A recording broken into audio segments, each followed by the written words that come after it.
Krishna, Hare Hare, Hare Rama, Rama Rama, Hare Hare, Hare Krishna, Krishna Krishna, Hare Hare, Hare Rama, Rama Rama. Hare Krishna, I am Rajarsi Dasa. Welcome to Hare Krishna today. On today's program again, we have our special guest with us, His Grace Hari Chakra Das from Ghana, West Africa. Hari Chakra Prabhu, welcome to the program. Thank you very much. Now, Hari Chakra Prabhu, he is trying to make a solution, not just in Africa, but even in America, different parts of the world, trying. People sometimes they say, well, so many problems in the world. What are you religious people? What's your contribution? What are you doing about it? Now, Hari Chakra Prabhu, when we undergo some severe problems, some suffering, sometimes that kind of comes up. Who is responsible? Why am I suffering? And we want to blame someone. Can you speak a little bit about how we should look at this when we are suffering? Because sometimes the finger goes up also. We think, God must be the one who is the cause of this problem. So could you speak about how we can deal with this? Yeah, before I tackle this problem, I want to cite a small story. There is this small lady, young lady, newly married, and she and her husband, they are trying to fend for themselves. The husband is not very rich, an average worker. Then this lady, there is one nice guy at the corner of their house, close to their house, who is very rich, a lot of money. Now, this guy at the corner begins to make passes at this young lady, this newly married young lady. Oh, I want to be with you. What do you think? And the lady is like, firm, want to maintain her chastity. No, I'm married. No. Well, this lady goes to town, he window shopping, and she sees this beautiful fabric, very beautiful fabric that she needed. Oh my God, this fabric is beautiful. Now immediately she sees it, she poked her head deep and she saw the price of it. Price is big. Wow. Oh, so immediately she is dispirited. Oh, I can never have this fabric. Because immediately she calculated in her mind her income, what she is earning, and what her husband is earning, and he could immediately understand they cannot never afford such a beautiful fabric. Then, out of nowhere, some desire comes into her heart. Oh my God, this guy who's been always approaching me, she's very rich. At that time, when that mentality comes into this girl's head, he never sees the devil, he never sees Satan, nobody. Then something begins to form in her head. So she's coming home right from the store. Somehow or the other, she meets this guy again. Oh, young beautiful lady, what are you thinking about my proposal before? Immediately, the thought of the fabric comes into her head. Then her attitude towards this guy changed. But I think you are not serious. You have not been serious. The guy said, why am I not serious? If you are serious, there is even a fabric in that store. Then you have to prove it to me that you are serious. The guy said, jump into my car, let's go. They go there. All this time, this young lady will not see Satan. She will not see anybody being the cause of her doom. She goes, the guy buys her the fabric, waiting. She comes home, the husband asks, where did you get this expensive fabric? Oh, a friend of mine donated it to me. She bought it, she said she didn't like it. This lady begins to formulate stories to the husband. All this time, she never saw Satan. Now, because of that commitment with this other guy, she begins to loosen up. Now she starts having an affair with this guy. All this time, she never sees Satan. She never sees anybody as being the cause. Until the day the husband catches her. Bam! Then she begins to cry. Oh, all this is Maya. All this is Satan. Satan is the cause. The day she was caught is the day that she puts the blame on another person. So, what does the Lord say? What does Krishna says in the Bhagavad Gita about this? Krishna says, whilst contemplating the object of the senses, a person develops attachment for it. And from attachment, lust develop. And from lust, bewilderment of memory, loss of intelligence, and you fall back into the material pool of existence. So lust, because Arjuna asked Krishna another question in the Bhagavad Gita. Why? There is something in me, there seems to be something in me, that even the sins that I don't want to commit, things that are bad that I don't want to do, it looks as if there is something that pushes me to do it. What is that something that is always pushing me to do this nonsense? And the Lord says, it is lust alone, which is the greatest enemy of this world. Lust.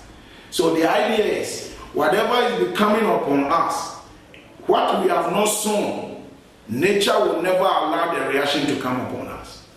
So whatever is happening to us, we should first blame ourselves. We should first hold ourselves responsible for being the cause of it.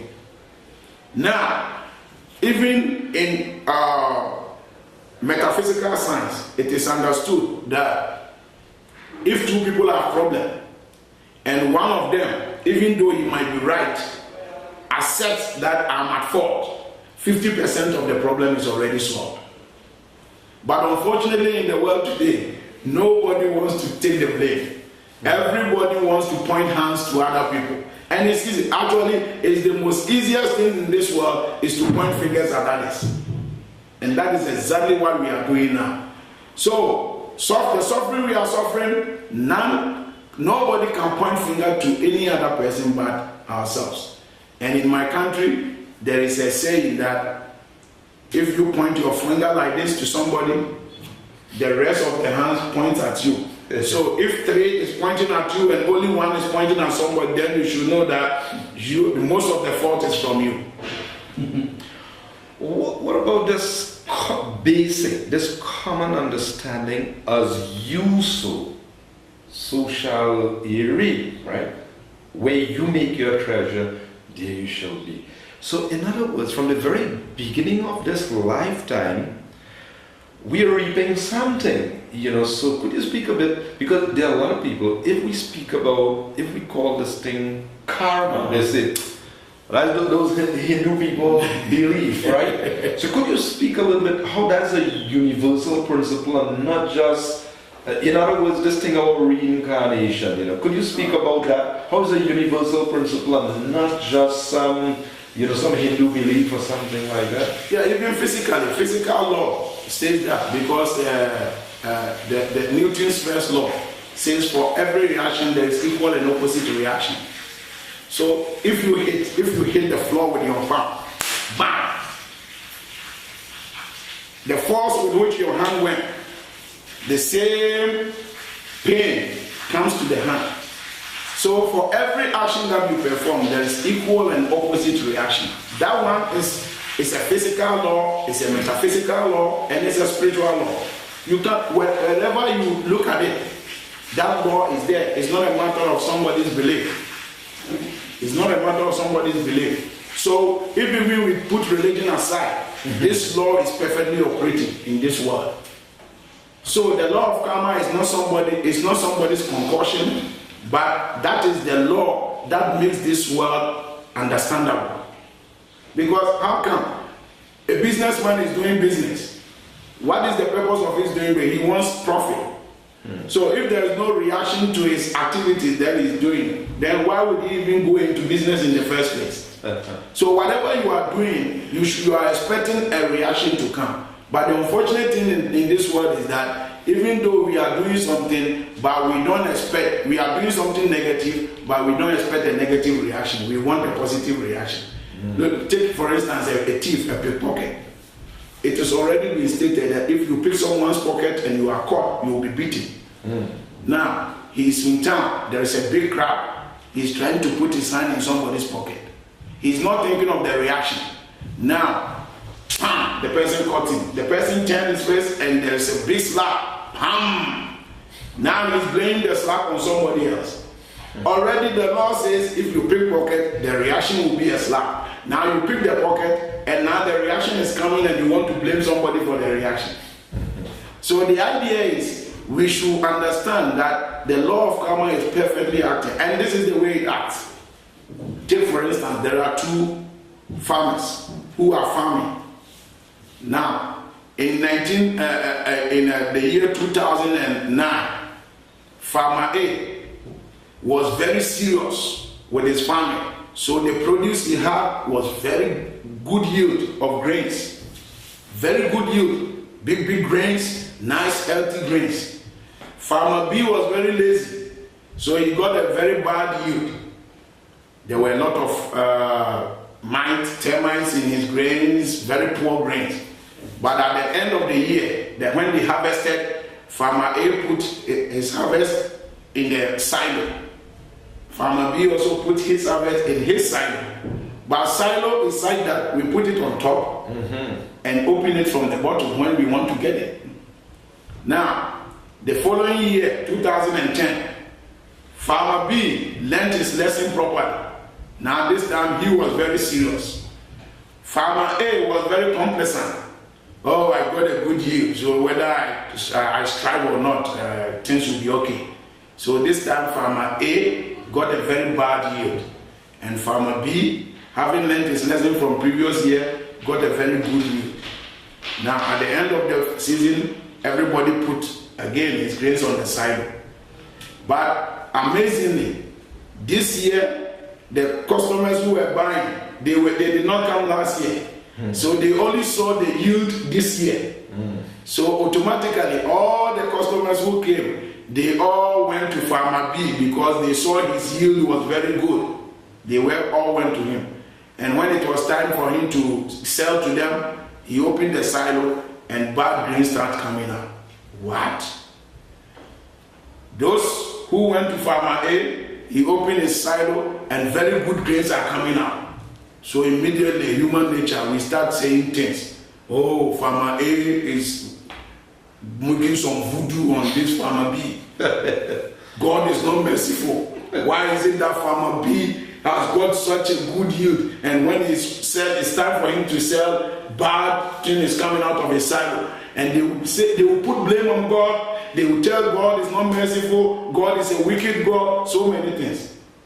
But if Farmer B begins to relate to them, his yield in the previous year, there is when they will understand. But the law of karma is such that most of the time, Farmer B even forgets what he put in the previous year. And Farmer A also forgets. So now we are thinking that even though Farmer B is living a very good life, now he's suffering very bad reaction. Likewise, Farmer A is living a very bad life, but he's getting what? A very good reaction. No, the law of karma has already arranged it. What you have put in is what he is giving you back. So, the idea is we want everybody to understand that nothing in this world, nothing will ever happen to you in this world which you have not sown yourself. Nature is not that wicked. Whatever is coming to you, you should understand that you have put in something and the resource is being given to you accordingly. But of all this karma, there is also, the Lord also has a mercy for them. And the mercy comes this way. Even though you have sown something very nasty in the previous age, in the previous lifetime, this time you have to suffer the karma. But if you surrender to God, God says, I can intervene with the karma. Intervention with the karma doesn't mean he's taking it out. And that is the one greatest mistake people who practice religion make. They think that once you say, I've given myself to God, then all problems are solved. No, that is not the way it is. Once you give yourself to God, He gives you shock absorbers. Now let me bring it down for the layman to understand. What is that shock absorbers? When you go to school, like I remember when we were in school, when you commit an offense, they will stretch you out and give you 24 lashes at your back. Now, if you are very nice with a particular teacher, and you commit an offense, then the teacher will give you a hint that tomorrow they are going to give you 24 lashes. So prepare yourself before you come. So because the teacher has given you that hint, when you are coming to school, you stuff under your shirt with some foam and some little books, and you tuck in your shirt nicely. So when you come at assembly, they call you, yes, yesterday you did such and such a thing, come for your lashes. They stretch you up, boom, boom, boom, 24, and when they leave you, you are stunned. Even though the whips have been giving you all right, but because of the tip the teacher gave you, you are able to absorb the whip without having the full effect of it. So similarly, if you surrender to God, then God gives you, out of knowledge, He gives you shock absorbers. So that when the reaction to your activities begin to down on you, you don't feel the full impact of it. And that is why Bhagavad Gita, the Lord says in Bhagavad Gita, Yata Damshi Shamidogni, Bashmacha Kurite Juna, Gyanagni Savakamani, Bashmacha Kurite Tata. That as a blazing fire can burn firewood to ashes, so does the fire of knowledge burn to ashes all reactions to material activities. So the idea is, once you come in knowledge of the Lord and surrender to the Lord, then you have enough shock absorbers in this world, to the extent that all the karmic reactions that come upon you, you perfectly understand it, and you are able to deal with without having the full effect of it. Let's bring it down a little bit to like individual level. Now, in the world today, there are a lot of people who like to go with this recession, this government, this one, that one. If you have to like prescribe something for individuals, right? Well, okay, we have a problem. You could worry about the recession, you could worry about that. But what would you like to recommend or prescribe for individuals that we can do? Okay, we had a bad deal. You're talking about the last life, I did this, I did that, things not working out nice. How could you encourage people? All right, it's all right, don't worry, you're getting a bad deal now, but actually, there's God who is all good, He's all just. You could do now. What kind of outlook you like people to have as individuals in this life, despite whatever is going on in the world? What should they do? Yeah, what individuals should do is that we should be perfect examples by ourselves. Actually, if you want someone to change, the best way to help someone change is by your own change. You can't just be telling people you have to live a good life, you have to do this, and personally you are doing the old stuff. And that is the example of that one time was given by Mahatma Gandhi, when a mother approached him and said, I know you are such a powerful man. My little boy, he likes so much candy. Can you advise him to stop? Then he said, go home, you go home, come next week. The lady went away and came the following week. And he just sat the boy down and said, stop eating candy. And immediately the boy stopped eating candy. Then the lady said, but if this is what you are telling him, why didn't you tell him that last week? Then he said, because last week I was eating candy too. And because I was eating candy, I couldn't tell someone to stop eating candy. So when you went away, I learned how to stop eating candy. So now I've stopped. So I know somebody can also stop. So similarly, individually, we should really understand that for even a government to perform properly, the way we live our lives is what will help the government to perform properly. Now, take for instance, if there is a government who comes and he knows that all of us here are striving so much to be very religious, then definitely that government will do everything possible to enhance the promotion of religion because he wants to be popular. But if he comes and he sees that, we want to be naked, the ladies are wearing almost nothing, all these things, the boys are bringing their pants down, almost putting. Then what do you think you will import? He import things that will help us to be naked because he wants to be popular. So based on the desires of the citizens, the government acts accordingly. So if we want our governments to live properly, then we should start doing our homework right from home. And that's why there is a saying that charity begins at home. We do our homework at home, train ourselves to live in the proper mood. Then in this way, whether the government likes or not, he will be forced to also toe the same line. But earlier on you spoke about,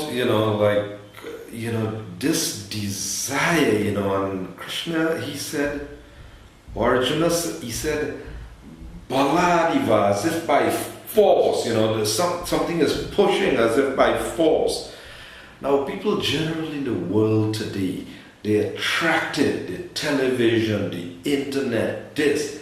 And as you also mentioned earlier, they don't like restrictions, right? So what would you like to suggest in today's society where so many things are available to us? I mean, how could we possibly muster that strength, that determination to say resist things or to take up positive practices? I mean, what's the secret, to do that? Yeah, basically speaking, people even tend to think that religion is something very boring. It doesn't make you enjoy and all that thing. So what about when there's music is banging in the disco?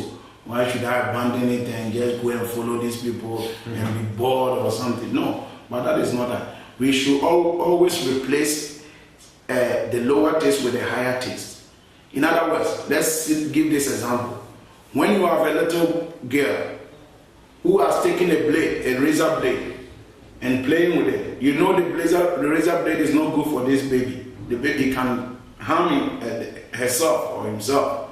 So if you just hold the hand, trying to turn over the hand and get it, you may end up harming him more.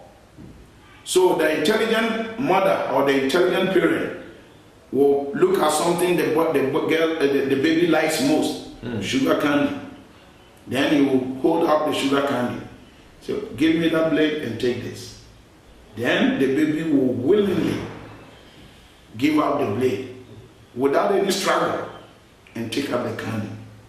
Now, similarly, when we learn how to replace our lower desires, our lower taste with higher taste, then majority of our problems will be solved. Take for instance, TV. There is the television. You are addicted to watching television. Fine. It's difficult for you to come out. You don't want to, I can't stop watching TV. Yeah, there are some other things you can watch on the TV that will replace the nudity and all that thing that is bugging your mind, that is bringing you down. You have religious movies. We have all these things that you can watch that can instill some discipline in you. So we are not saying that you should completely forgo whatever is in. Actually, this world, whatever has been produced in this world, is there for us to use in the service of God. So if you learn the process of using it in the service of God, then this is going to enhance your ability to go closer to God. So the internet, there are a lot of religious things you can watch on the internet. So if you are addicted to internet, fine. But why don't you use it to watch these religious programs? Take for instance, when we were in the public, we were singing and dancing. And so people were like, wow. So how are these people so happy? How are they so enthusiastic? So if you want to shake your body, we say there is a way to shake your body in the spiritual realm. You can perform spiritual activities and be very happy. So the basic idea is that we have to get a higher taste. Higher taste, that is the clue. A higher taste. Once you have the higher taste, automatically the lower taste fades away. And it doesn't even become a restriction to you anymore. Now, let me break it down this way. Assuming we are in this compound, and the compound is fenced, there is only one door that leads into the compound. But behind the compound, there's a small place where people have stretched the barbed wire a little bit, where you can squeeze yourself through. Now, anybody who lives in the compound, who is very law-abiding, knows that there's no other way around the compound. The only way is to go through the main gate. So it doesn't become a law, a rules and regulation to that person. Wherever he is, he will go around. He will go around the wall and finally come through the door. Now, the one who doesn't want to be law-abiding, who wants things to go easy in life for him, anytime he's at the back there, when if even the main door is about 50 meters from him and the space in the barbed wire is only 10 meters, he wants to go to the barbed wire and open it and try to squeeze himself through, forgetting that the barbed wire may be able to cut up with his shirt and maybe tear it or even harm him. You see? So the idea is, the material world is like that. We always want to pass through that little hole in the barbed wire. We don't want to go through the proper procedure. And so we want to teach people how to come to the level where they see that there isn't the rules and regulations doesn't even exist. Because when you become a really true law-abiding guy, then rules and regulations ceases to exist, because it doesn't become a problem to you. Another good example is, if you are hungry and you go to the supermarket and there is only soap displayed on the wall, will you buy soap and eat? The idea is, because you know soap is not food, it will not even occur to you, no matter how hungry you are, to buy soap and eat. So we should come to that level of understanding to realize that there are some habits that are not natural. And as long as that we see those habits as unnatural, nothing can force us to go into it. Just as long as you are seeing soap as not being food, then nothing can force you to eat food, to eat soap. But the little kid who is just crawling, he doesn't even know the difference between food and soap. So when soap is there, he will grab the soap and put in the mouth. So we shouldn't be like those little kids. We should come to real understanding of our. Okay, before we conclude, what final message you could give to our viewers that they could bring about some peace in their own life? What prescription would you like to give to our viewers that they could bring about some peace in their life? The first and major thing that I will prescribe to everybody is try to say something about the names of God. Try to call on the name of God. I mean, make an effort, even if once a day, say something. I mean, look at the air that is being supplied to you. It's for free. If this air stops, look at the tide. Look, when the rivers start to rise up, oh, we become so miserable. Especially those of us who are very close to the river. Oh, it becomes so miserable. So, why don't we start calling on the name of God? I mean, just once a day. Just start from somewhere. And once we do it, I can assure you, a lot of things are going to change gradually in our lives. So, personally, I would recommend, if you will bear with me, the chanting of the Maha Mantra, Hare Krishna, Krishna Krishna, Hare Hare, Hare Rama, Rama Rama, Hare Hare. This is not a sectarian prayer. When you say Hare, Hare means the energy of God that gives life. That's God who gives life to everyone. When you say Rama, Rama means the supreme pleasurable God. That God who gives pleasure. And when you say Krishna, Krishna means the supreme attractive one who attracts everything towards himself. Now the combination of these three names of God in that short prayer, 16-worded prayer, is, oh God who gives life and pleasure. Oh God who attracts everything towards yourself. Please attract me and use me in your service. Look, I mean, just listen to the meaning of this prayer.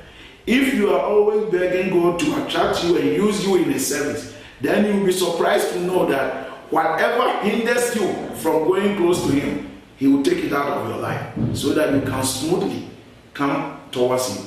So it's such a powerful prayer. But if you don't like it, that is fine. If you are addicted to chanting the 99 holy names of Allah, that is fine, the same God. If you are addicted to chanting Jehovah, that is fine. But our prescription to you is that just try to be meditative on the names of God, because it is very, very important. We are wasting our time in this world. Look at us. So many of us, let's do a quick calculation. How many hours does the average person sleep a day? The average person sleeps about 8 hours a day. Like if you sleep at night at 9 and you wake up at 5 a.m. in the morning, that is 8 hours sleep. Now, assuming from the one that you were born, you sleep at 9 and you wake up at 5. When you are 60 years old, it means you have slept 20 years of your life without doing anything, because 8 hours is 1/3 of the day. So if you sleep 8 hours a day for 60 years, it means you have slept 20 years and you are only left with 40 active years. Now those 40 years, how many hours did you use to work a day? The average, if you go to America and all those, the average worker works about 8 hours a day. So another 20 years is gone. The rest of the 20 years, what did you do? Gossiping somewhere, saying unnecessary things somewhere. By the time you realize, when you make all those subtractions, out of the 60 years, you might not even have called the name of God one day. So we realize we are wasting our time in this world. We should try to learn how to be meditative on the name of God 24 hours a day. People begin to say, oh, does that mean we won't do anything? No. Look, take for instance, physically, if you have a problem with your wife and you go out to work, if you genuinely love your wife, even though you will be actively working, but at the back of your mind, that fight you had with your wife will be lingering there, will be hanging out all day. So we should be able to call the name of God to the extent that even though we may be active doing every other thing, but the name of God will be ringing at the back of our mind all day. This is the way to think about God 24 hours a day. Chakra, thank you very much for being on the program, and it's a pleasure having you. Thank you very much. Hare Krishna. So I'm Rajarsi Dasa, Hare Krishna, and do join us again next week for a continuing presentation.